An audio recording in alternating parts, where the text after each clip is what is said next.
Suite ya émission yango yo na thème moko wapi kaka oyo tozali kokoba na yango confusion dans l'église. La fois dernière, 4e partie ekatanaki brusquement vu moi ba raison côté technique ba caprice boyebi kaka.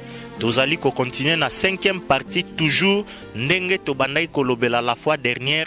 Comment prier lolenge nini ya kobondela na bandi ete bandeko ebele oyo bolandaki bokomprenaki te ndenge nini émission ekatanaki yangwana tozongi lisusu rapidement kaka na ba invité oyo tozalaki na bango. C'est vrai tokobakisa invité mususu na motivation moko kaka ya kosunga libota ya bana na nzambe.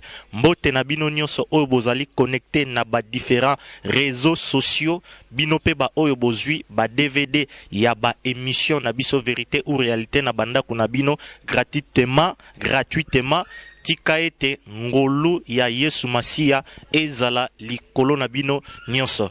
Ndeko Medar Mbonde mbote na yo mbala moko tosukaki epai na yo obandaki kolobela na elema ya mibale oyo to monisaki na bandeko nyonso ete lolenge ya kobondela wana ezali ba levain. Obandaki ko expliquer biso levain ezali nini. Opesi mbote na bandeko puis opesi explication ya levain. Merci Nzambe apambola bino bandeko mbote na bino bino bozo zwa lisusu libaku ya kolanda biso na ba réseaux sociaux nyonso tikete bopambwama na kombo na Yesu Masia. Merci nazalaki kopesa kolobela sur ba levain.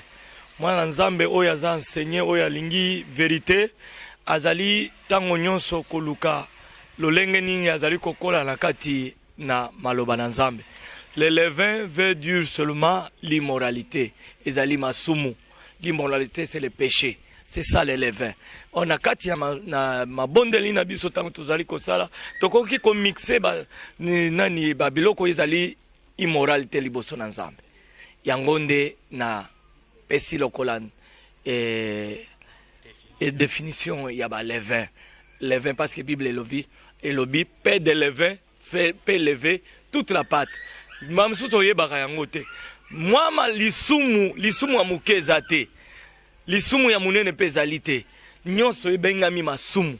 Lisumu muke yango explication na kati ya eloko wana bosengi biso. Lisumu muke ekoki ko yesa likambo munene kozwa mitifi ya munene na Nzambe. Parce que tango tozali tolingi tozala en conformité na maloba Nzambe tolinga Nzambe. Parce que Bible elobi esengeli tolinga Nzambe. Mais soki tolingi Nzambe tosala o Nzambe azolinga. Soki tolingi Nzambe tosala mokano na ye. Yango nde tokoki kokcha te kotambola te na kati na masumu. Parce que Nzambe alingi te masumu, mais alingi moto na masumu. Alingi te masumu parce que moto na masumu azali kopesa ye tango pote abongola motema. Ndeko soki ozali na vie ya masumu, komona te ke no ezali libakuma la mpona yo Nzambe amonaka yo te. O Nzambe akipaka yo te. Nzambe azotalela yo. Mais azopesa tango poto bongola motema. Nzambe aza kopesa yo temps pote to bongola motema ndeko Medar to kozwa yo vraiment temps mingi te po to kotika yo otikela biso to yamba ndeko mususu oyo vraiment to kokoba na ye na ndeko Roy na émission ya lelo. Peut-être motuna ya suka na intervention oyo obandaki ezali ete lelo oyoyo yebisa biso na elema oyo tochaki mabe eza wapi po tozali kolobela lolenge nini ya kobondela ponde kwa lobi kaka to réveiller mémoire Nzambe nani alamukaki na butu ake ko prophétiser mabe na toilette naza koyeba te na ba intention de prière wana n'est-ce pas ndenge na lobaki yango la fois dernière bana Nzambe lelo toza kombati siko na ba komba na biso lolenge nini esengeli tobondela. Ndeko d'abord Bible lobi esengeli to tourner langue to yeba ko manyola maloba na biso. To yeba ko contrôler maloba na biso. Na banzi to na koki ko pesa ndakisa mwana oyo azali liboso ya tata na ye. oyo azali kosenga eloko liboso ya tata na ye ayaka na impolitesse te, ayaka koloba bilobela te, azala na politesse. Et politesse na ye sala ete papa pe azwa a compte eloko oyo ye azala ngoposa. Mais biso lelo komona lolenge bato bazali kosambela en moins que parce que Satan de azali malin yende akipaka te okoloba maloba nyonso hier, mais nzambe na biso azali nzambe ya azali mosantu. Bible elobi na Lévitique 19, Dieu est saint. Dieu dit à Moïse, soyez saint car je suis saint votre Dieu. Naza mosantu bino pe bozala basantu. Est-ce que nani oyo akoki kobondela liboso ya nzambe oyo azali mosantu? Okoki koyala maloba ya blasphème liboso ya nzambe, na immoralité liboso na nzambe, na impudicité na yo liboso na nzambe? Siko face à ba problème okobondela ndenge nini? Yesu atalisaki biso. Problème na yo liboso ya bayini na yo ba oyo baza kotelemela yo tango yo mwana nzambe omoni ke makambo ezo marché te. Ndeko yango otuni ngai face à ba problème, face à bayini. D'abord nga vi na ngai faut eza règle na nzambe. Parce que muyini moko te aleki nzambe na makasi. Moyini moko te azali au-dessus, aleki azali na puissance ya koleka nzambe. Likambu moko te ekoki koleka nzambe ezangi solution liboso nzambe ezali te. Nyonso ezali na solution liboso nzambe. Yo muto kozala limité mais nzambe azali illimité. Alors, face à ba problème na yo, d'abord ndeko, oyebi ke masumu eko memelo problème. Bino bokena omona kindoki, bokena omona bandoki. Mais vina yo nanu liboso na nzambe. Ozo contrôler yango, est-ce que ozali conforme, ozali kotambola bien na nzambe. Pote ba problème oyo yo ozali nango, omona yango lisusu te, est-ce que vina yo eza en règle na nzambe? Permettez mon frère Ozo continuer na réponse na rapidement. Impression na zalaka nango na ba intervention na yo o intervenaka lokola bate nyos te pona nini. Yo na ba propos na yo tchaka kaka accent na lisumu. N'est-ce pas que yaka na évangile moko ya condamnation? Pourquoi kaka yo telemelaka lisumu? Okoki kote ya normal te fo kaka lisumu. Eloko eseparaki, merci pona motuna na yo. Eloko eseparaka motuna nzambe ezali lisumu. Yangonde ezali cause lelo yo soki mokili ezali na kati ya ezo souffrir parce que ezali lisumu ndeko ezali eloko mususu te oyo ezo sala ete biso tozala en confort soki nzambe akabonaki na mutu na jardin d'Eden oyo nzambe ezalaki lisumu ezali eloko mususu te. Et puis lelo yo motivation na biso pona liboso na nzambe ezali nini? Il faut que nzambe ezoloba ke esengeli ke biso to boya masumu to kabona na masumu pona koya liboso na nzambe esengeli yo na lisumu ifo kabwana yo ndeko na yebite kele mena le oyo tozo benga ke nini texte maîtresse ou soit un sujet primordial oyo mutu azali koya liboso na nzambe ezali nini oye mutu azali kopusa liboso na nzambe. Il n'y en a pas d'autre. Ezali kokabona na masumu koya liboso na nzambe. Soki mwana azali na bosoto, mwana oyo yoboti, yo komema ye te parce que mwana oyo mutu boti, okoluka ke azala peto pote yo mema ye. Rapidement poti ke la ndeko trésor o a remplacer na émission lelo liboso ya ba problème résumé intervention na nyonso mwana na nzambe asengeli kobondela lolenge nini po yo olobi oyo totalisi na bandeko ete ezali ba levin yo lokola mosali na nzambe ba oyo bandimi makambu yo olobi nini okoki ko résumé. OK, na résumé mwana na nzambe face à ba problème, face à ba ennemi lolenge nini esengeli obondela liboso. Bible lobi, celui qui cache ses transgressions ne prospère point. Moto azali ko bomba mabunga na e akofuluka te. Liboso il faut omettre vie na yo en règle na nzambe. Soki ozali na vie ya masumu tika masumu. Parce que loko ennemi numéro 1 ya mutu nanu ezali mutu, ezali nzoto.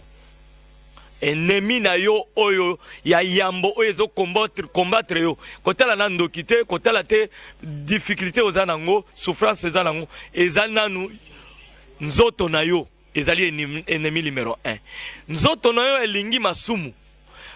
Paul alobi ke oyo nalingi na sala yango nde te nazo sala mais oyo sengeli na sala yango te yango nazo sala mais oyo elingi te na oyo nalingi na sala te yango nde na ezo na sala nga naza malheureux.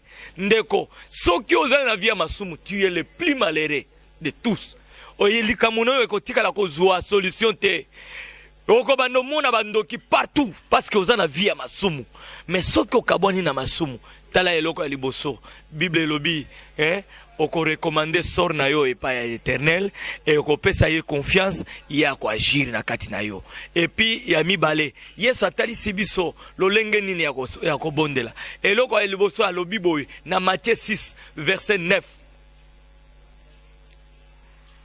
alobi comment vous devez prier notre Père qui est aux cieux. Bible elobi ango même na Psaume 115 verset 3 verset 2 alobi que notre Dieu est au ciel, il n'habite pas la ciel. Notre Père, Yangwana Yesu alobaki, notre Père qui est au ciel, que ton nom soit sanctifié. Qui doit sanctifier le nom de Dieu? Ce n'est que celui qui marche dans la vie de sanctification. Ce n'est pas tout le monde qui peut sanctifier le nom de Dieu. C'est ce que ce que vous avez la vie à masturbation. Est-ce que vous sanctifiez Nzambe? Ce que vous avez la vie à ma copain copine. Est-ce que vous sanctifiez Nzambe? Ce que vous avez la vie il y a Moïbi. Est-ce que vous sanctifiez Nzambe? Est-ce que vous avez la vie il y a Lokuta? Est-ce que vous sanctifiez Nzambe? Ce que vous avez la vie il y a Moïbi. Il y a Bilulela. Est-ce que vous sanctifiez Nzambe? Moto yazo sanctifier Nzambe. Oyo aza na communion na Nzambe. Oyo akaboni na masumu. Et yango abakisi ya lobi que quand ton règne vienne, est-ce que moto nyonso azo sambela? Est-ce que azo luka bokonzi ya Nzambe? Le règne de Dieu mettra fin na souffrance otoza nango. Le règne de Dieu mettra fin na ba difficulté nyonso na ba maladie otozo connaître lelo parce que dans son royaume il n'y aura pas de maladie, dans son royaume il n'y aura pas de faim, dans son royaume il n'y aura pas de difficultés que nous connaissons aujourd'hui. Là-bas la Bible dit le royaume des cieux ce n'est pas le manger le boire mais c'est la paix et c'est la justice, la paix et la joie vient que donne le Saint-Esprit. Dieu est esprit. C'est l'esprit, donc la joie là qui vient de Dieu, c'est ça là. La justice qui vient de Dieu, ce ne sont pas des justices des hommes. La justice la paix, que Dieu lui-même qui dit, je vous donne la paix, je vous laisse la paix. C'est cette paix là que nous cherchons. Dans son royaume, il n'y en aura pas de difficultés, de souffrances que nous connaissons aujourd'hui. Soki oyebi kobondela lolenge wana koluka bokonzi na Nzambe nde Nzambe akosala akobundela yo parce qu'il dit même na Josué 14:14 alobi gardez silence je combattrai pour vous. Nzambe po abundela yo eza difficulté soki botangi mukanda yango lelo yo batu bazo ko invoquer moto ba prière mabe tokotinda moto ndeko yezali ba faux prière ouana yeza ba prière ya ba démon parce que les démons aussi ont des prières bazo pesa batu pona ba incantation mais les prières qui viennent du trône de Dieu c'est la prière qui sanctifie le nom de Dieu lui-même et qui est en train d'invoquer le nom de Jésus. Bible elobi quiconque invoquera le nom du Seigneur sera sauvé. Quiconque invoquera le nom de Jésus. Et Bakissis wana na Romains 10. Et lobi que quiconque invoquera le nom et Bakissis na Acte 4. Et lobi que il n'y a point de salut en aucun autre nom. Ndeko, lobi que za na kombo mususu te. Eza te na kombo ya moto wana zobelela. Eza te na kombo ya pasteur na yo sa pasteur boy. Yo non pasteur Nzambe ya pasteur tel azalaka te. Il n'y a qu'un seul Bible lobi na hébreu. Alobi que donc dans les Nathan Wakala Dieu a parlé à travers ma père Nabiso à l'obéla qui n'a nzela ba prophète. Mais dans le loyo Yesu Nzambe azolo bena nzela ya Yesu. Azolo bena nzela ya Yesu ezali na nzela mutu mususu te. Tanga ngone hébreu 1 na premier verset ti kita ndeko Nzambe soko beleli kombo na Yesu ndeko za la sauver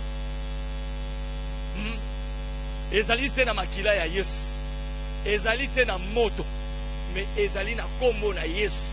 Alléluia. Alléluia, alléluia, alléluia. Je crois bien, bandeko nyonso oyo bobandaki 4e partie ndenge ekatanaki, bo comprendre oyo wapi ezalaki intervention ya ndeko Médard Mbonde ndenge awuti kosukisa yango na suite oyo ya lelo ete moto nyonso oyo olingi obondela malamu bondela na kombo na Yesu, na kombo ya pasteur te, na kombo ya eloko moko songolo pakala te. Ndenge na yebisaki bino ke tokolibere ndeko Médard Mbonde pour que toyamba ndeko Trésor Makanunu oyo wapi vraiment tokokontinue na ye émission na le frère Roy Debe oyo vraiment tozali koyamba mingi ces derniers temps. Totiki na bandeko oyo bozwi kaka libaku ya kolanda biso na suite oyo bolanda nanu mwa extrait ya moke ya elema ya mibale oyo tobalansaki nde ezalaki objet ya intervention oyo ndeko Médard awuti koloba. Bongo tozonga na ba invité na biso mibale to continuer suite ya émission na biso tolanda ya mononso babwaki na terrain po bakanga ba innocent, po bazwa batu ya esprit faible. Lelo ata babimisi bilima na mai, balati bilongi ya basi po baseduire batata batu. Na nzela na yo bamonana te, na nzela bana no bazala te. Ata babimisi basoda lukuta na nzela, ata babimisi miyibi na bakuluna ya mutu. Belemano so satana lage sur terrain lelo, moto na nzambe etumba bango, bakite ba libere couloir na kombo na Yesu Masia to sabe na Yesu. Oh Yahweh, oyo na Yesu tuweze lembo ya nzambe na yo, moto nzala patri, esprit nzala na control. Oyo satana ya lelo, ezale chef.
cimetière.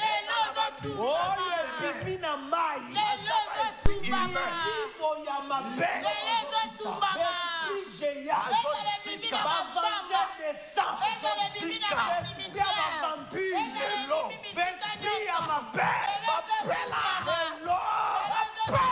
Avanzera na biso bakozala te. Na semaine oyo mobimba. Bakokota te. Bakosima basusi.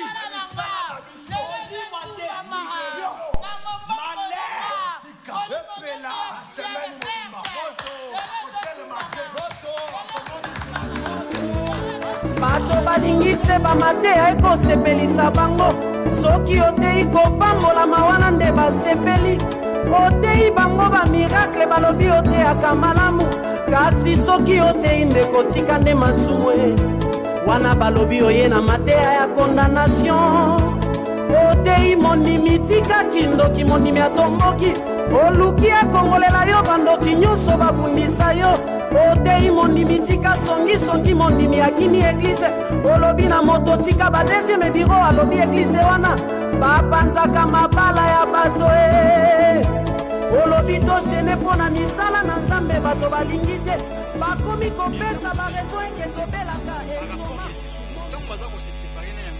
yango oyo ezali kosala bango ete basanga na nzambe donc alliance na bango ezala malamu poko tozali wana tuzi ya kotalisa bana na nzambe ya koteya bango oyo nini ezali eta ya motu ndenge ekomaki na ndenge nini yesu ayaki kosikola biso elolenge nini nzambe alingi tozala eza kaka ya kotalisa bato ezali par rapport ya oyo nauti kolanda vraiment nayebi te na développement ya émission toyeba te kolobela par rapport elenge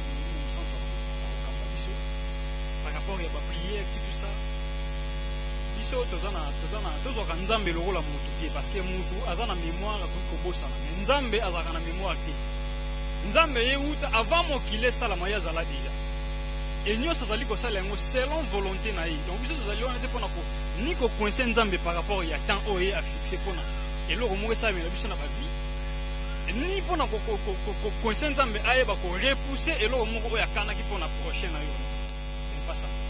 Donc biso toyeba kobondela volonté ya nzambe eyeba na kosalama lokola na likolo eyeba kosalama mpe awa na se volonté ya nzambe eza nini koyeba kotosa maloba na ye oyo azali koloba na yo koyeba kotosa ntango yeyebi biso se separe na lisumu kabwana na lisumu kutu nano oyo moto azali na yango azokoka kose separe na yango te mazoluka nzambe asalela ye bamakambo moko oyo eza kutu à la contre na maloba na nzambe eyesima te nzambe ainterdire biso par rapport ya moto ntango ye ainterdire biso sikoyo biso ntango totindi yango akoexécute te parce que eza nano contre maloba na ye donc vola mpe bana na nzambe tolukaka na biso nde volonté ya nzambe reine ya nzambe ezala kati na biso parce que ntango reine na nzambe eza kati na yo esika nzambe azokonza akolinga so te ata armé moko eya susu ebimisa motu nde etikaki ebanda kokonza oyo ekoka te donc yo lukono liboso reine ya nzambe donc tambola na sainteté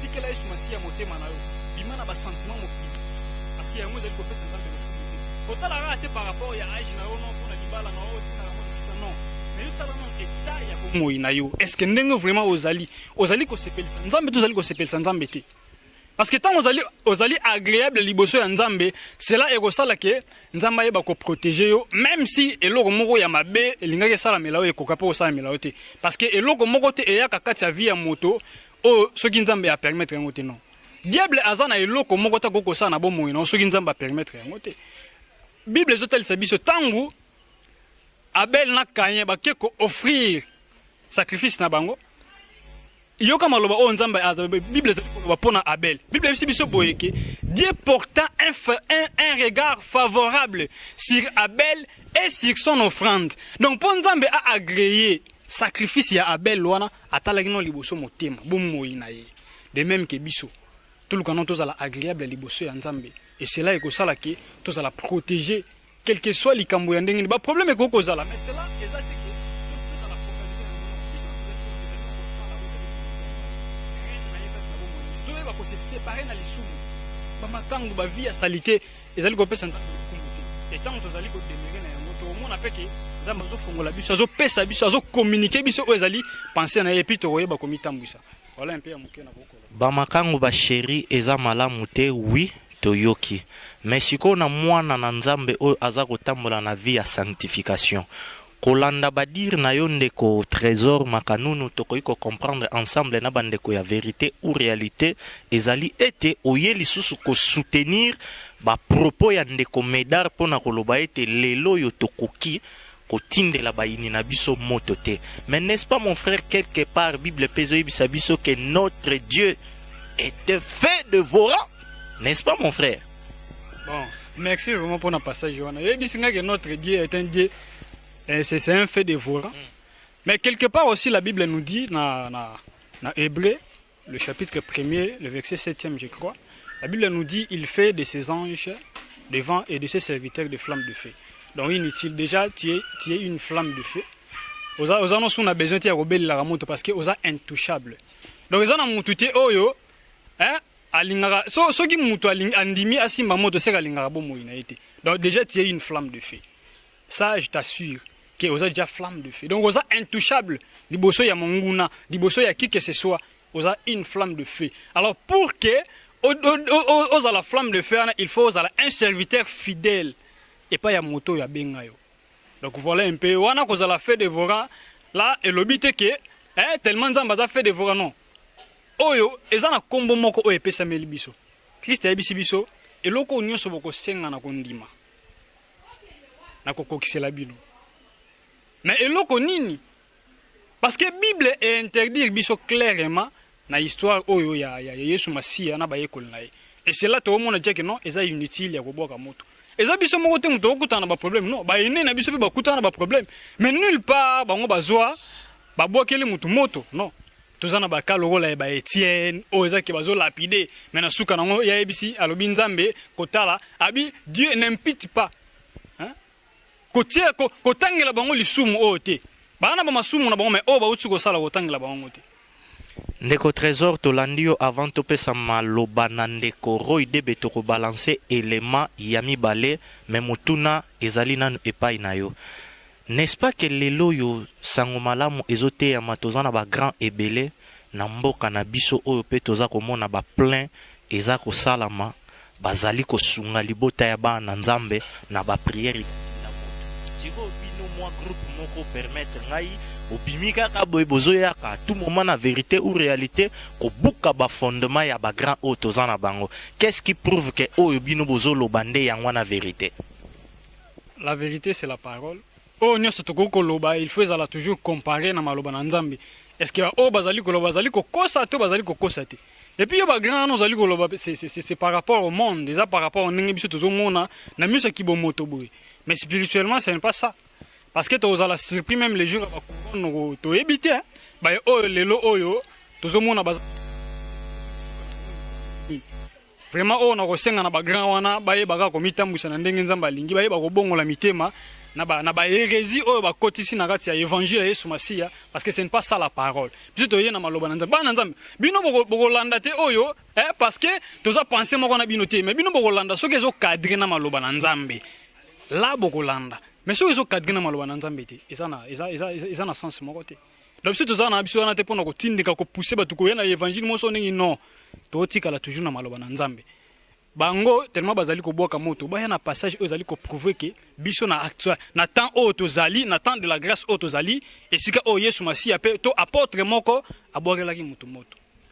Ba grand ndeko trésor alobi na temps ya grâce o tozali boye la biso même demi verset oyo wapi vraiment ezali ko lakisa ete Yesu Masia a autorisaki to pe bantoma oyo bazali ba modèle na biso lelo na kati ya lingomba ba bwakaki moto mais ndenge kotaka toujours partout élément mususu yango yo totala na église oyo toko découvrir ensemble mosali na nzambe oyo na ba intention de prière wapi abandai kopesa lolenge nini bana na nzambe babondelaki bongo tozonga na invité na biso mususu le frère Roy Debe tolanda yango.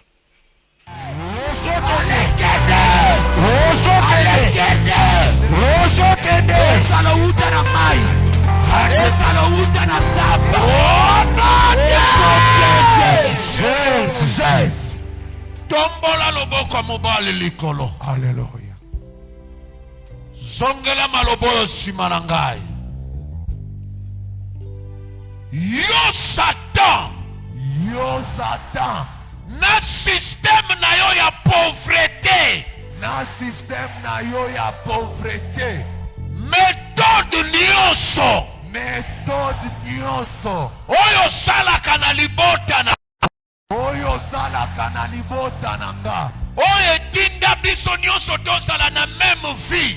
Oyo etinda biso tozala na même vie. Lelo. Nazo rappelé yo. Jésus a zokotisa la différence. Jésus a zokotisa la différence. Égalité ezate.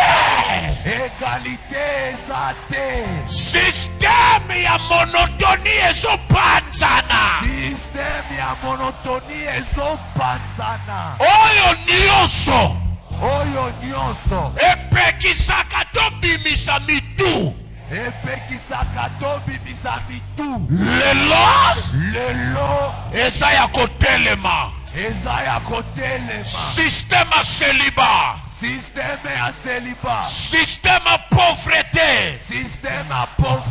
Système à maladie. Système à recul. Système à échec. Système à instabilité. Lelo. Bozo changer adresse. Couloir boyelaka. Nazo buaka moto alanda. Ebanda kopata. No système à pauvreté. No système à malheur. Moto zolanda couloir. Couloir boyelaka. Lelo. Fire. Moto zolanda lelo.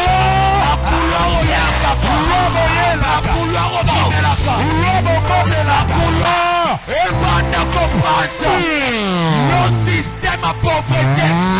No système à malheur. No système à pauvreté. No système à malheur. No système à pauvreté. No système à malheur.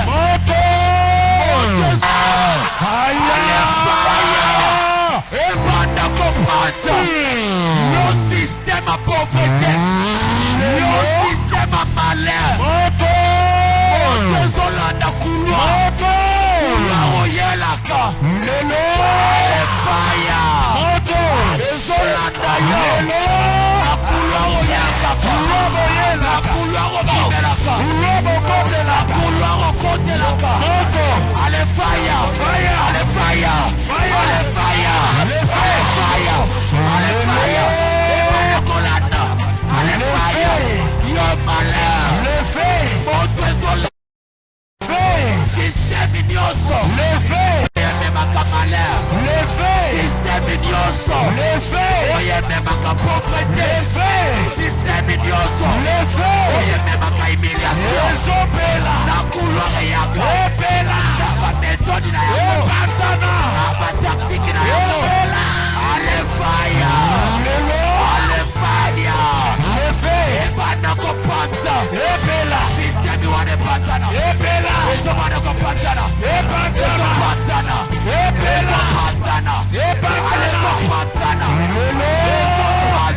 Na vie nanga victoire dans tous les domaines.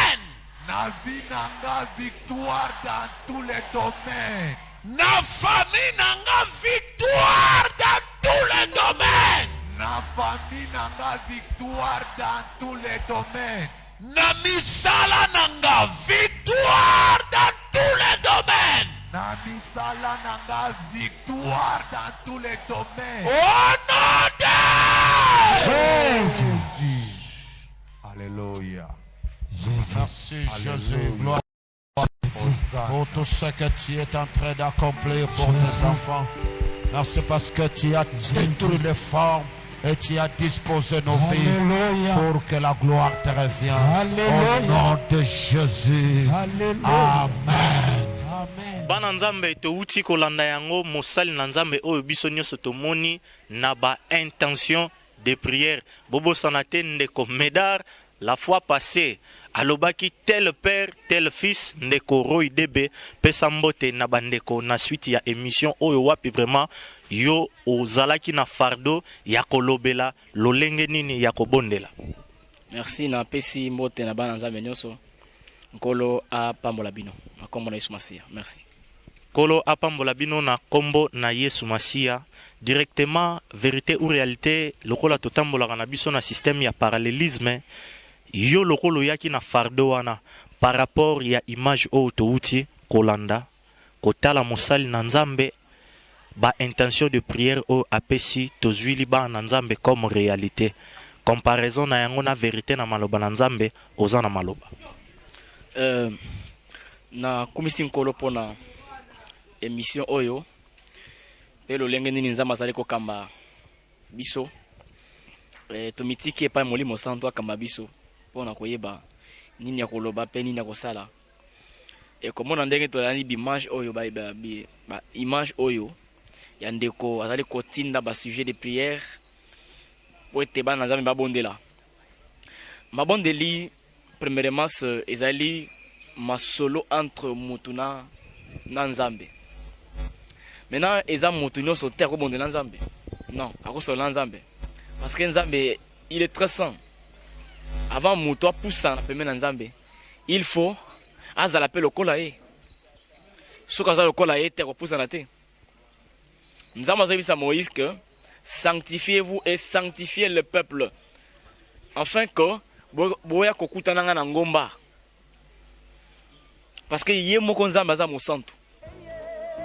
Maintenant quelqu'un qui ne se sanctifie pas lolenge nini akoki kokutana nzambe balingise bamateya ekosepelisa bango soki oteyi kopambola mawana nde basepeli oteyi bango bamiracle balobi oteyaka malamu kasi soki oteyi nde kotika nde masumu wana balobi oye na mateya ya condamnation oteyi mondimi tikaki ndoki mondimi atomboki oluki akongolela yo bandoki nyonso babundisa yo oteyi mondimi tika songisongi mondimi akini eglize olobi na moto tika ba deuxième biro alobi eglize wana bapanzaka mabala ya bato olobi toshene mpo na misala na nzambe bato balingi te bakomi kopesa barezo eke tobelaka estoma mosusu alobi mon frère nga nakomela kisi na tongo mosusu alobi ndeko yesu asi ajenaka mpo na biso kasi soki olobi togene kaka mpo na mabala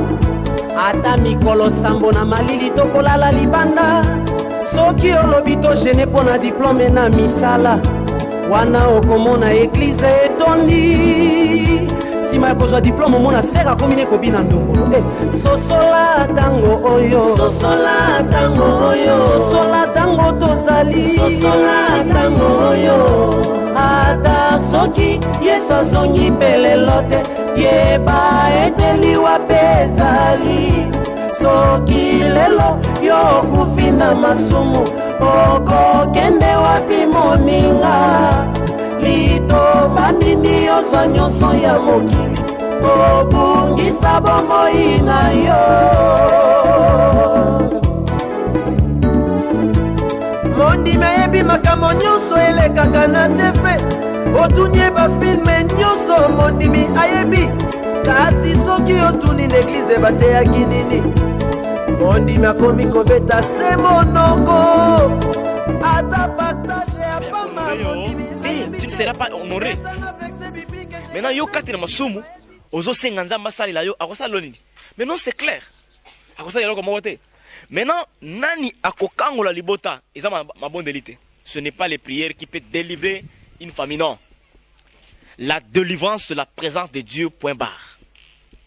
La délivrance, c'est la présence de Dieu, point barre. Tozakaka epai na yo ndeko Roy Debe. Tolingi siko toyeba. Tomoni yo pe oye ko soutenir bandeko mibale oyo tobandaki na bango. Pona koloba ete prière ya moto ezali mabe. Sikoyo soki prière ya moto ezali mabe, tomoni yango na mingi ya bamangomba na biso ya minene oyo tolakisi eza lokola kaka échantillon.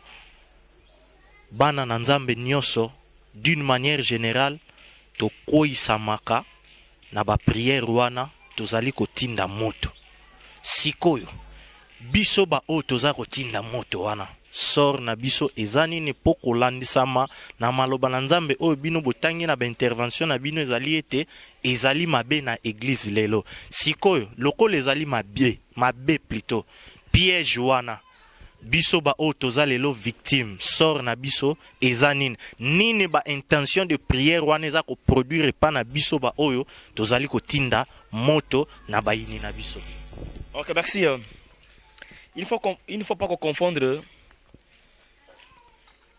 l'ancienne alliance où il y a ensemble de lois à Moïse et ils ont permis de faire Israël de la moto. En l'instant, il y a Élie, Abel qui moto. Et il y a des qui physiquement.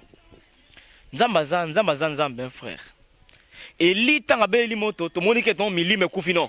Tout le monde bat koufi. Mais ce qui peut oser la moto, c'est Élie. Il faut tout le monde battre koufa.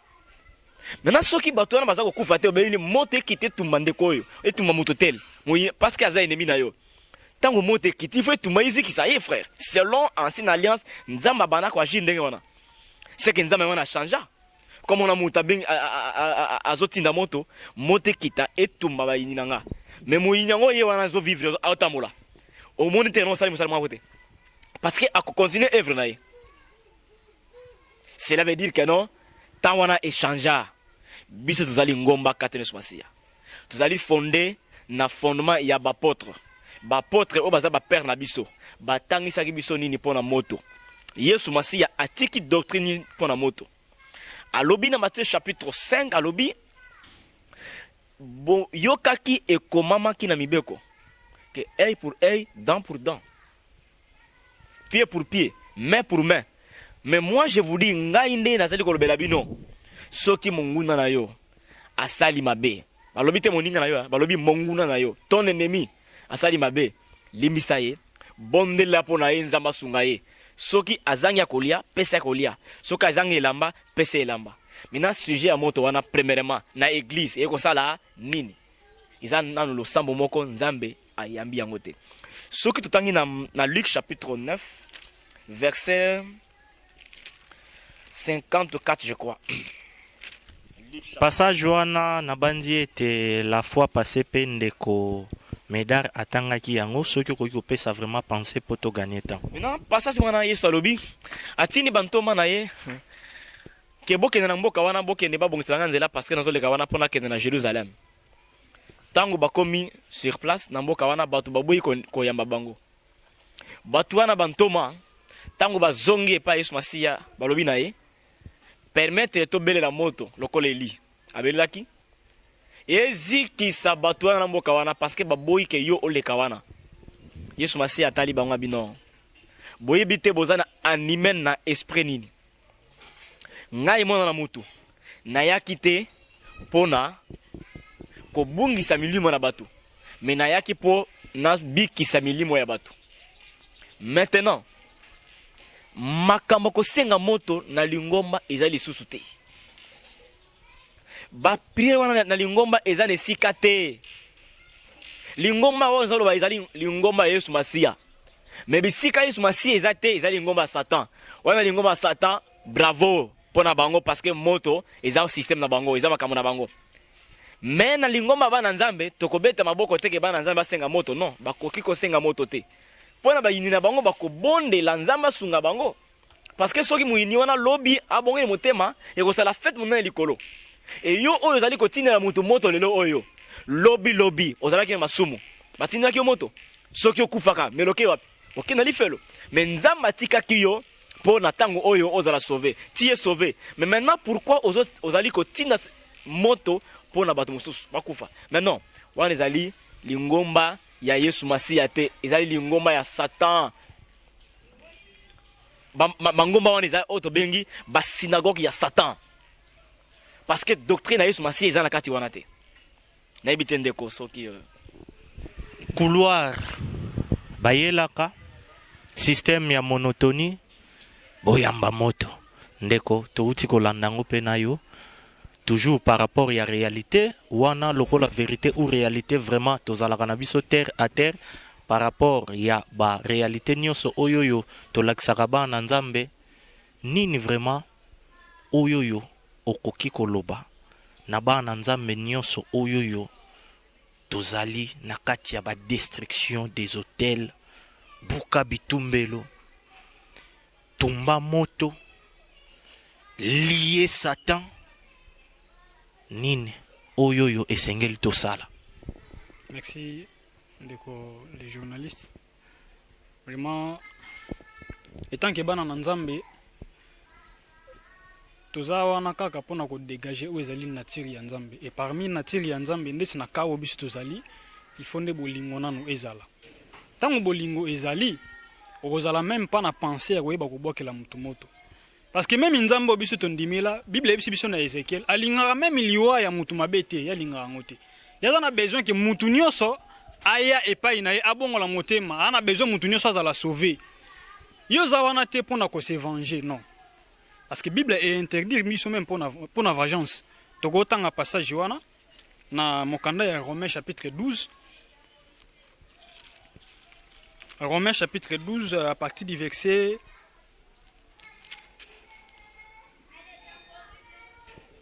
à partir du verset 17e. Bible est biso boy. Ne rendez donc totanga na Romains chapitre 12 à partir du verset 17. Ne rendez à personne le mal pour le mal. Recherchez ce qui est bien devant tous les hommes. On a verset 17e. Dans verset 18e, Bible est s'il est possible, autant cela dépend de vous. Soyez en paix avec tous les hommes. Verset 19e. Ne vous vengez point vous-même, bien-aimés, mais laissez agir la colère de Dieu. Car il est écrit, à moi la vengeance, à moi la rétribution, dit le Seigneur. Verset 20e. Mais si ton ennemi a faim, donne-lui à manger. S'il a soif, donne-lui à boire. Car en agissant ainsi, ce sont des charbons ardents que tu amasseras sur sa tête. Verset 21e. Ne te laisse pas vaincre par le mal, mais surmonte le mal par le bien. Bien-aimé, tant que bolingo ezali, okoka se venger au côté. Okotalisa nyoso ka repa ya nzambe. Parce que ozana nature ya nzambe kati na yo. Et là, vous poussé batoué parce que batouminga. Permettez mon frère. Tant aux hôtels ça nyonso pas ya nzambe, n'est-ce pas que ba couloir nyonso bayelaka nzamba kutana bango o responsabiliser nzambe pona kana yo. Kotika vide te tant susu na ba axe ba principal même ba couloir ba tunnel ba système nyonso wana. N'est-ce pas que ba prière o bandeko basali baza ko matisa yango pa ya nzambe? Oyo tokoki ko s'adresser pa ya nzambe ezali o eza na kati ya volonté na ye. Yo loba nanga makambo ba couloir bani tout ça c'est eza charnel. Biso bitumba na biso peza charnel te. Biso tozana wana pona ko obéir pa nzambe.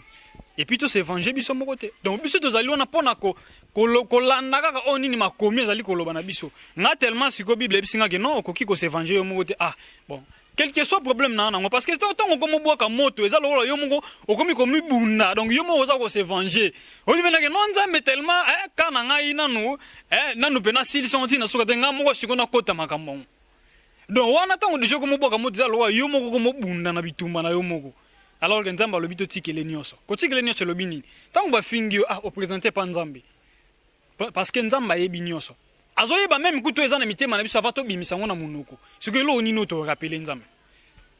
Et lo ko tozo boya eza vengeance.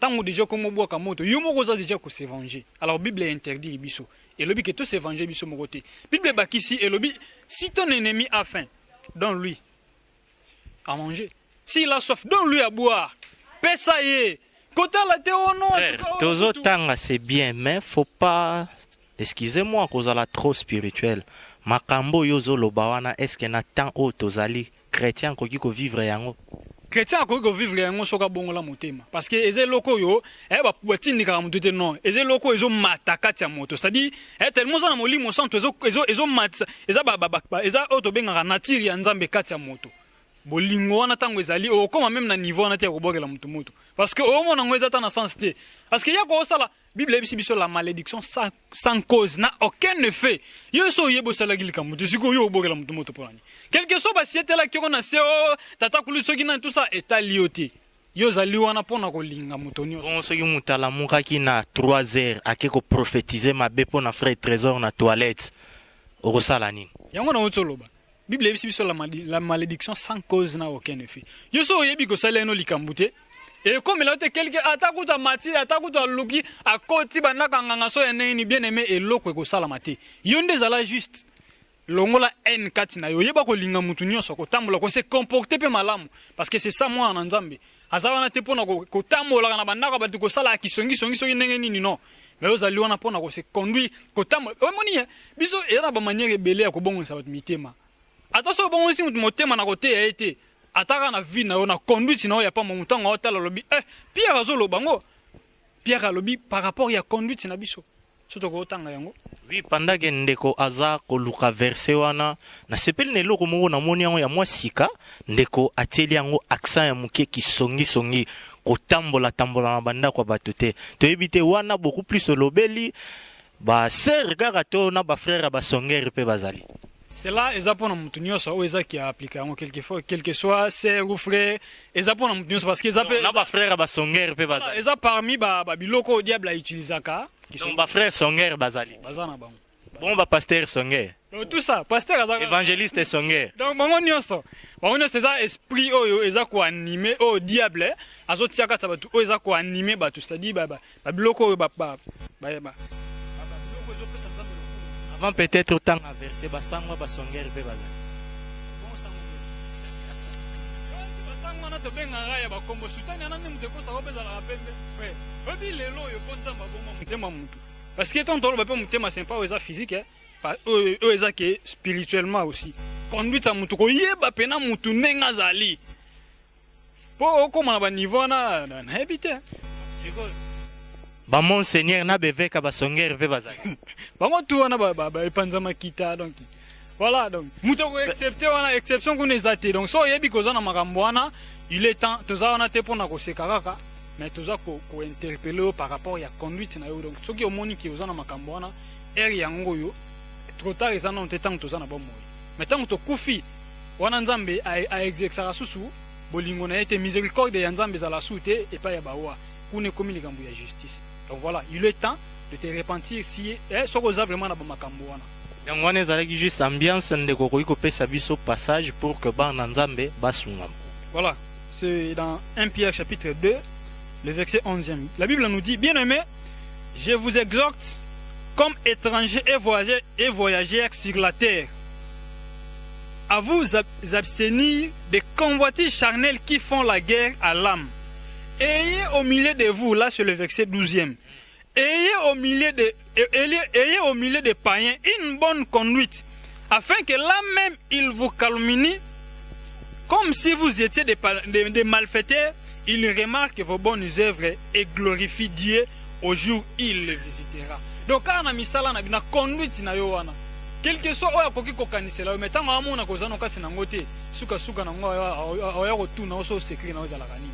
Alors yo zana secret kaka Yesu Masia akoluka s'approcher aye bape ko se conduire. Et puis tango otala ke non oza wana oza mwana nzambo zote ya et puis yo moko po vivre makambo wana te oza déjà na considération mususu.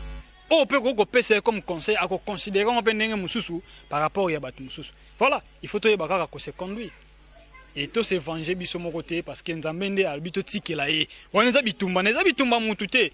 Biso le to blagaga. Omoni diable malgré to vito to minimiser mais diable aussi aza pe puissant aza mutu moko oyo eza ke to eza na bato mosusu mpe bachasaka bademo chasse mpe demo ake te parce que tina passe oza na autorité wana te okozala mutu moko osambela me autorité wana oza nango te sur autorité wana eutaka autorité ezali par rapport ya intimité ya yo na nzambe ntango ozodemeure na vie ya sanctification na bolingo na ye mpe azoyeba korevêtir yo na oyo esengeli mpo na bitumba oyo ezali koyela yo.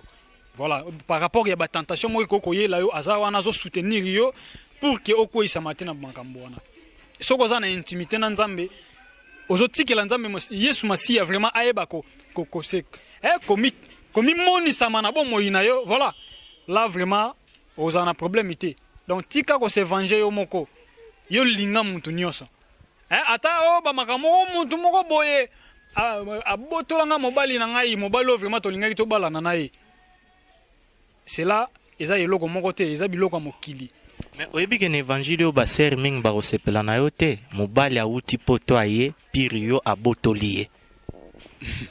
na nga te na besoin bato basepela na ngai mais na besoin nde nayeba kosala oyo nini nzambe azali kotinda na ngai. Donc c'est ça toza na biso wana te mpona kolanda moni par exemple eza moebele loba bandeko na biso baprophète Michel omonaki non il est là que pour parler de la part du Seigneur quel que soit présence ya bato bakoko kozala wana roi ona tout ça na bobangi te ndeti bamakambo ya boya to bomemi nga wapi na kochange na nga mpe loko te na kodemere toujours na droite parce que eza oyo nzambe azali korekomande na nga nasila kotalisa yango na peuple na ye. Frère olobi ata bamemi yo esika moko bokochange maloba te bafoule oyo tozomona ezotinda bamoto wana lelo soki basede o 30 minutes na cher moko wana trésor. Donc avant peut-être na continuer lisusu question naza koloba permettre to pesa ndeko Roy maloba po déjà tokomi na suka ya émission na biso bazali kosala biso signe malembe ndeko Roy touti kolanda yango yo lokola mosali na nzambe oyo vraiment wapi ozalaki na fardeau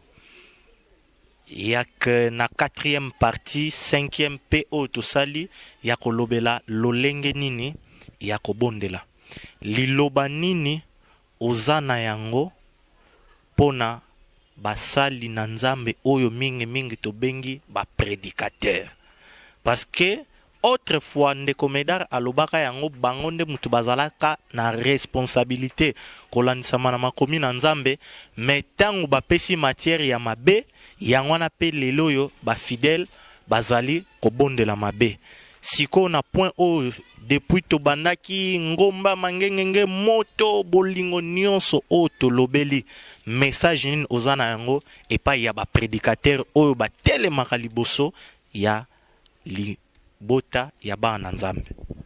Ok, merci. Pour na prédicateur oyo batelemaka liboso ya bana nzambe mpona kotangisa bango na Osée Bible lobi mon peuple périt faute de connaissance. Connaissance wana ezali connaissance ya mokili te parce que moto ozala connaissance ya mokili mais il est perdu. Connaissance wana ezali connaissance ya nzambe. Et connaissance dans Nzambe wana eza mingi basé sur la doctrine, la sainte doctrine. Oyo basali na Nzambe ba prédicateur baza censé côté ya ba na Nzambe vérité. Pour baza na connaissance même comment prier, comment s'approcher, comment faut-il prier et comment s'approcher à Dieu. Alors ceux qui peuplent Nzambe komi kotinda moto et komi ko bondela ba priere moko oyo eza vraiment oyo nzamba yokaka te ezali pona mabe ya ba prédicateur bazali lisusu kote ya bana na nzambe vérité te batengi misi ils ont fait dévier le peuple de Dieu na mateya na bango alors que eza bango baza censé à côté ya maloba na nzambe pour peuple ya nzamba za la connaissance même sur la prière. Sur un message aux anango bako bandengwana bayi apana yo ote ya bango to bakanga l'église na bango message ni nos anango rapidement pour tozo chiter déjà une émission na biso. OK, message na anango eza que ba serviteur nanu bazongela nkolo Yesu Masiya. Bazongela nzambe parce que bazali banda ya nzambe. Muto ko pesa prédicateur mateya wana po ateya ezali Saint-Esprit. mais lokola bokimi nzambe molimo santo aza toujours kati na bino te yango molimo erreur eye yango nde ezolobisa bino. Mais lokola pe prophétie ya nzambe ezokokisa ma frère oyo ntoma Paul alobi na mikola suka bato bakozala na posa koyoka makambo oyo ezosepelisa bango. Maintenant makambo oyo ezosepelisa bango bana bazali kote yango ezali baprédicateur ya ennemi ya Satan nyonso wana mpo bamema bana na nzambe na mabungi. Mais nakosenga na bino bozongela nkolo Yesu Masiya, bozongela makolo ya nzambe et botika masumu. Kozonga makolo ya nzambe eza kotika masumu, abandonner les péchés, venez à Jésus-Christ. Nde Yesu Masiya akopesa bino dépôt ya malamu pour boter ya bana na nzambe. Paul azoli dans Timothée, garde les dépôts que tu as, les dépôts qui est en toi, et enseigne droitement la doctrine de Jésus-Christ que tu as reçue de moi. Et azala imitateur na ye lokola Paul azalaki imitateur à Christ. Avant Paul azwa doctrine oyo ateyaki batu po ateyaki Timothée, Paul azalaki na Christ. Azwaki yango epa Yesu Masiya. Yango il a transmis ça aux autres. Maintenant, yo prédicateur pour transmettre connaissance à Jésus-Christ na batu. Il faut oser l'attacher à Jésus-Christ. Ne oko transmettre connaissance aux ali vie et pas ya batu. Mais ceux qui osent attacher à Jésus Masiya, tu ne sauras pas transmettre de bonnes choses aux enfants de Dieu. C'est pourquoi reviens en Jésus, abandonne le péché. Yaka et pas nzambe.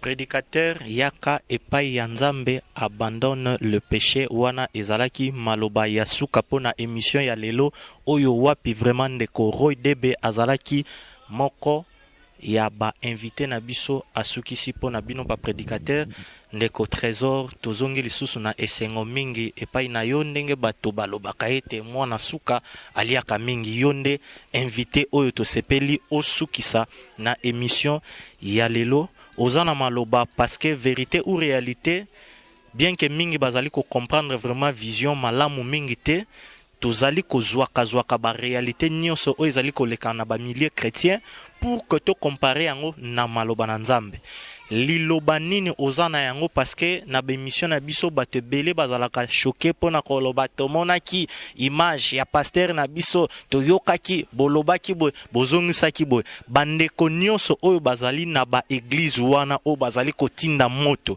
oyo yo ba intention de prière nyonso o bino botelemi mwana na nzambe o azali ko se retrouver na kati église wana nini oyo ozali na yango lokola message ya kopesa soki oyo olobi ezali vérité bana na nzambe wana basala nini po ete banetwama soki kelelo ebeti. Merci vraiment na maloba kosambela na biso tango na moto ye epai ya Yesu Masiya ezali mpona espérance, c'est-à-dire attente oyo tozali na yango mpona ye alobaki akei ya kozonga po ete asila kozwa biso. Donc tozali wana eza nanu mokili te oyo ezali kointeresse biso, mais du moins toluka nde tozala na part na royaume. Alors moto oyo aza na besoin ete un jour anetwama na Yesu Masiya, aza moto oyo atambolaka na vie moko ezali kosepelisa nzambe, parce que la Bible nous dit rechercher la paix avec tous et la sanctification sans laquelle personne ne verra le Seigneur. Donc il faut koluka kimia na moto nyonso par rapport ya ba enseignement o bazali koyela biso, il faut toyeba toujours ko comparer yango na maloba na nzambe. Bible ezali ko talisa biso par rapport ya ba chrétien ya béré, Bible lobi tango bazali ko enseigner bango bazali ko vérifier si oyo babandaki ko enseigner bango wana ezalaki vraiment conforme na maloba na nzambe.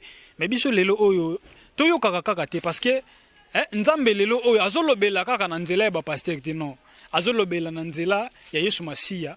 Et puis na biso o nyonso to ndimi ko yepa yene parce que Yesu Masiya azali moto biso tozali nzoto biso nyonso to faire partie na corps et Yesu Masiya akoki ko lobela na moto nyonso. Donc ezate kaka o pasteur azali ko tia yo yangwana kaka ndezali ya solo, non. Tango yo batei yo nde vérifier ngona makomi qu'est-ce que la Bible nous dit par rapport ya oyo moto yo atangisi ngai. Mais tango na moni que non Matéya o azali ko memela ngai ezali ko se conformer te zapo etika ngaka na se mokili o ezate ke po un jour vraiment ngapena na régner na Yesu Masiya bisika oyo ya bongisa po na ngai vraiment na mona kezelo mo ezo tianga kal na koki susu ko participer même pas na ba culte ya bato il faut na se retirer. Voilà. Yo ozali na ba église peut-être bazali ko pousser rapidement le rôle lobby ko se retirer na permettre yo po ezungwa tanto yamba o te pesa adresse église et siko bande ko soka longwe kuna akoki ko ya kokuta na bino wana. Bon, c'est pas vraiment important parce que il y a chose à cadre, il y a chose partout. Et il y a ça peut orienter biso. Biso oh lelo peut-être que ça a une opportunité au sanganaka. Yango moni ki toza la rabino, batumusu. Adresse bandeko ba ozwa bino wapi? Naza na adresse a pesa ndeko parce que tant on to bandi, tant on a bandi ko pesa ba adresse et comme et comme langa motivation.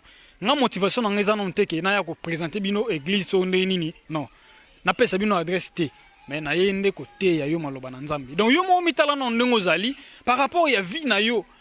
So monique vie na eza malamu te yo moko commissaire ngo donc kota na kati ya droiture banga Nzambe aweba ko orienter esika ni eza ki akoki ko tinda wana bandeko mususu pour ete bo sangana ka de façon que bo priaka parce que la Bible nous dit là où deux ou trois se réunissent à mon nom je suis au milieu d'eux. Donc boko za na libota na bino tango boyoki vérité et tout ça mi bino bo banda ko sangana nde boza na libota parce que na temps o biso tozali rise ya mo inisa tenza tellement makasi. Donc naza ko tutane esika te na ko orienter ni na benga wata pa na ngai non. Motivation eza non wana te motivation eza nde yonde bongola motema tango mate o tout sio tala na libota na yo bo partager ngo bo bana ko prier et Yesu Masia ko yeba pe ko tambusa bino. Donc par rapport ya adresse naza na adresse ya kopesa te. Donc voilà.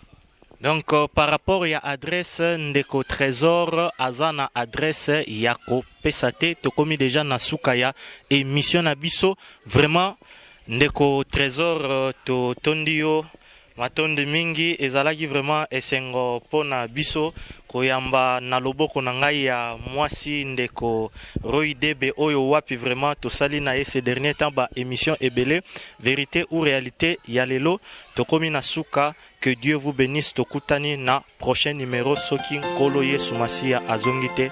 Bye bye. Le fait de Pâques ne concerne pas les nations, ne concerne pas l'église. Ce n'est pas une ordonnance que Dieu a donnée à l'église. C'est une ordonnance que Dieu a donnée, pas que Dieu donne, mais que Dieu a donnée à un peuple précis. Et qui est ce peuple? C'est le peuple juif. Donc la fête de Pâques, selon l'ordonnance perpétuelle de génération en génération, concerne le juif. Ce n'est pas une fête chrétienne. Donc tant qu'on négocie il n'est pas juif. Mais comment avoir observé fête? Yo soro le binaza juif.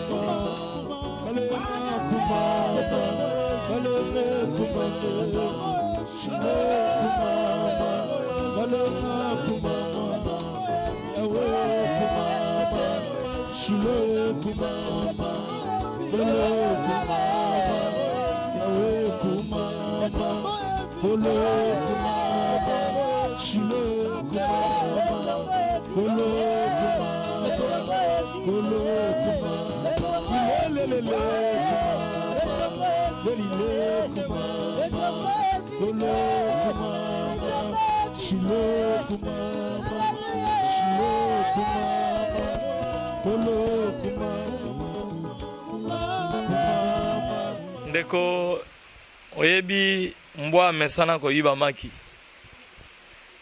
donc ata babeti fimbu motivation na yega oya okutega na maki na yebisaki bino ke suite faut yeba batu balingi Nzambe na batu balingi Nzambe te mutu Bible lobi ke vous ne servirez pas deux maîtres à la fois. Vous haïrez un et vous aimerez l'autre. Woko linga bango nyonso mibale te. Na yebisaki bino ke bokota la motivation na bango shit na point de shit na bango eza nini. Bayaki te po ba célébrer Pâques. Eza couverture, ezali parure. Hein? Kombo ya Yesu lelo na Esaïe, tala Esaïe chapitre 4, elobi nini. Les 4 femmes saisiront et un seul homme. Et ils diront que laisse-nous manger notre pain. Sikoyo do tika biso na maloba na biso, tika biso na motivation na biso, mais pesa biso kaka nani kombo na yo. Ils voulaient se servir du nom de Jésus, mais ils ne sont pas avec Jésus. Au moins une motivation na bango eza mbongo. Oh. Donc on sera là au parking du Grand Hôtel le soir. Ce sera payant? Oui, et il y aura participation. On fait toujours un équilibre. L'année passée, c'était gratuit. Cette année, les enfants de Dieu vont contribuer. Oui, et il y aura participation. On fait toujours un équilibre. L'année passée, c'était gratuit. Cette année, les enfants de Dieu vont contribuer. avec $10. Ok. Et puis, les enfants de Dieu, ils n'aiment pas contribuer. Hein. En tout cas, quand on parle d'argent, on parle pas argent. Parce que c'était $20 avec CD gratuit. Mais il y a eu quand même des demandes, des doléances, oui, quelqu'un m'a même dit au parking, tu me sens on fout à 5 000. Voilà. En tout cas, à moi, on m'a dit ça. Mais tu me sens on fout à 5 000 au parking, quand on fait 5 000 francs, ce sont des individuels, en fait. C'est-à-dire, papa, par exemple, le frère Michel, il était là, c'était 5 000 seul. Le pasteur Atom, c'est seul là-bas. Maintenant, les grands, là, réunis ensemble. Seul. Maintenant, tout, si on fait 5, ça doit dépasser. Donc, mais bon, il y a eu quand même des explications. On s'est dit, bon, ok, nous faisons $10, mais là, il n'y aura pas CD gratuit. CD gratuit, c'est seulement pour ceux qui auront contribué avec $20. On va leur offrir un CD. Donc, venez le dimanche 3 avril au parking du Grand Hôtel à partir de 15h. On va chanter, on va célébrer, on va danser, et ce sera des moments extraordinaires. J'imagine. Je vois déjà. C'est très bien. C'est que vous êtes, oui. C'est le temple. Et il nous dit que c'est vous qui êtes le temple. Alors si nous sommes le temple, nous ne pouvons pas nous abuser des dons de Dieu. Mais non. Gratuité yanzambe ezali à perpétuité. Pas que ezalaki à perpétuité. Pourquoi biloko wana eza perpétuité? Pas que bango babengi yango batangi yango kuna ke vous l'observerez à perpétuité. Bango il peut pas banda ko sala yango pe à perpétuité. Ya tango akala babanda ko betela yango ba concert na tango ya Moïse. Kasi oyo eza en Christ. David azalaki na tango akala be na tango ya sika. David oyo abetaki abimisaki ye muyembi munene abimisaki c'est combien de chansons to tango na psaume na bazaf. Bazalaki bayembi akala to ya sika. Mais pourquoi ils n'ont pas-ils vendu? Motivation na bango ezalaki maman mbongo. Alors bazoke ko luka mbongo qui ne peut pas diembela te na kombo ya Yesu. Bako somba na bango ba CD vide bake ko teka na Grand Hôtel. Oui. Bako somba ba luki ba biloko mususu bake ko mais ceux qui kozwa don si réellement c'est Dieu qui vous avait donné ces dons loyembo. Nzembo wana permettez, dans le